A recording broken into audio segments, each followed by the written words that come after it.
चालबाज मासी रंजू बहन की बहू सृष्टि बहुत संस्कारी थी। दोनों सास बहू बड़े प्यार से रहती और मिलजुल कर घर का काम करती थी।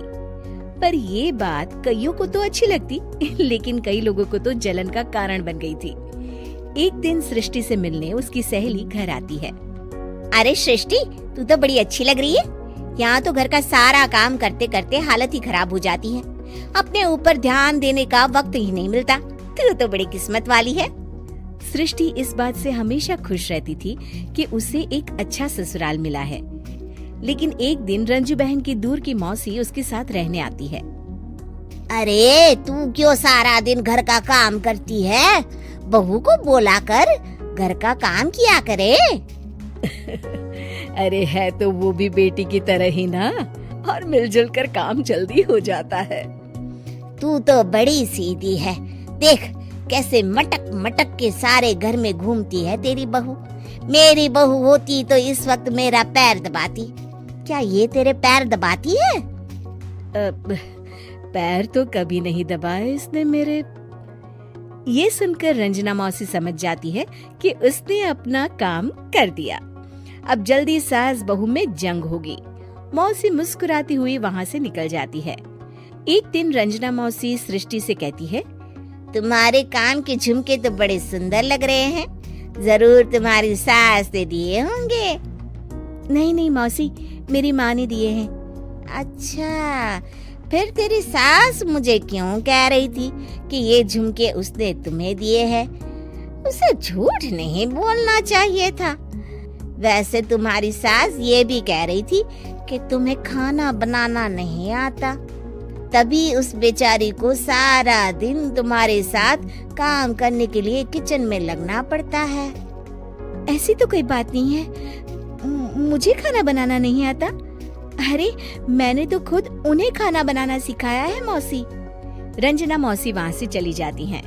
किचन में सृष्टि खाना बना रही होती है कि तभी उसकी सास वहाँ आ जाती है और वो कहती है, आज मेरे पैर में बहुत दर्द है, खाना तू ही बना ले। और वैसे भी मैंने सुना है कि मुझे खाना बनाना तो तूने सिखाया है। हाँ माँ जी, सुना तो आपने सही है। वैसे मैंने भी बहुत कुछ सुना है, लेकिन क्या बोलूं। दोनों सास बहू को झगड़ते देख बाहर खड़ी रंजना मौसी मुस्कुराने लगती है। बड़ी आई थी प्यार से रहने वाली। इन्हें कोई बताए सास कभी माँ नहीं बन सकती और ना ही कभी बहू बेटी। शाम को रंजना मौसी सृष्टि को बुलाती है। अरे सृष्टि बेटा, जरा एक कप चाय तो दे दे। मौसी, चाय आप माँ जी से ही ले लीजिए, मैं किचन में पैर भी नहीं रखूंगी। वैसे भी मुझे कहाँ आता है चाय बनाना। तभी वहाँ रंजू आ जाती है। वो सृष्टि की बात सुन लेती है। हाँ हाँ बहू रानी, तुझे तो कुछ नहीं आता। रंजना, तो तू एक काम कर, तू ही चाय बना ले। और हाँ, सृष्टि को भी चाय दे देना। इसे क्या लगता है ये चाय नहीं बनाएगी तो क्या हम चाय नहीं पिएंगे? अरे हम पिएंगे भी और पिलाएंगे भी। रंजना मौसी थक कर उठती है। ठीक है रे रंजू दीदी, आप जैसा बोले। रंजना चाय बनाकर लाती है और सोफे पर बैठी सृष्टि और रंजू को चाय देती है। अच्छा, मैं थोड़ा मंदिर तक जा रही हूँ, रात में देर हो जाएगी आने में।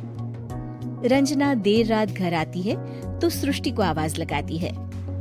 अरे बहू रानी, कुछ खाने को तो दे दे, बहुत जोर से भूख लगी है।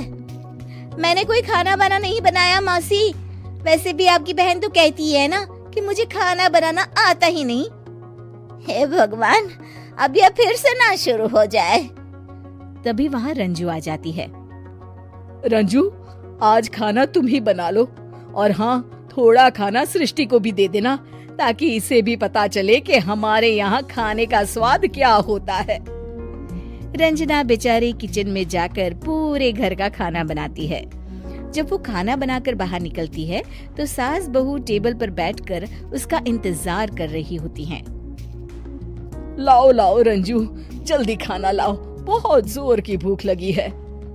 सास बहू खाना खाकर अपने अपने कमरे में चली जाती है। अगले दिन सुबह रंजू रंजना के कमरे में जाती है। अरे रंजू, अभी तक सो रही हो? जरा नाश्ता तो बना दो। तुम्हें तो पता है ना कि बहू आजकल किचन में पाँव भी नहीं रखती। पता नहीं किसने उसके कान भरे हैं। चलो अब उठो और नाश्ता बनाओ। और हाँ, सृष्टि को भी दे देना खाने के लिए।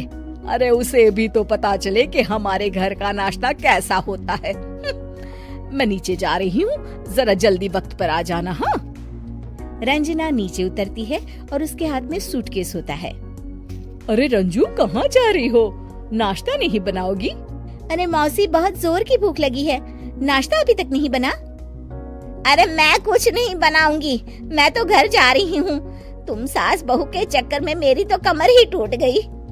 अरे अरे मौसी, कहाँ जा रही हो? तुम चली जाओगी तो हम सास बहू को खाना कौन खिलाएगा? रंजना मौसी भागते हुए कहती है। अरे मेरे बस की नहीं है, मुझे माफ करो। मैंने तो गलती कर दी तुम दोनों के बीच में झगड़ा लगाकर। रंजना मौसी के जाने के बाद रंजू सृष्टि से कहती है, बढ़िया आई थी हमारे बीच लड़ाई लगवाने वाली। अरे कौन कहता है कि सास माँ और बहू बेटी नहीं बन सकती? सही कह रही है माँ। अगर ऐसे भड़काने वाले लोगों से दूर रहा जाए तो हर सास माँ और हर बहू बेटी बन सकती है।